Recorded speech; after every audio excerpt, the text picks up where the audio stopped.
Hello everyone, how are you doing? This is MD Tech here for another quick tutorial. In today's tutorial, I'm going to show you how to share a results summary with respondents on your Google form.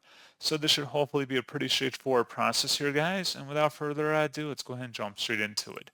So all you have to do is open up your Google form and select the settings tab at the top right. And then underneath settings, you want to expand the presentation section. And there should be something that says view results summary, share results summary with respondents. Toggle that on or off depending on your preference with this little oval down here. And that's all you have to do. So pretty straightforward process, guys. And as always, thank you for watching. I do hope that was able to help you out. And I do look forward to catching you all in the next tutorial. Goodbye.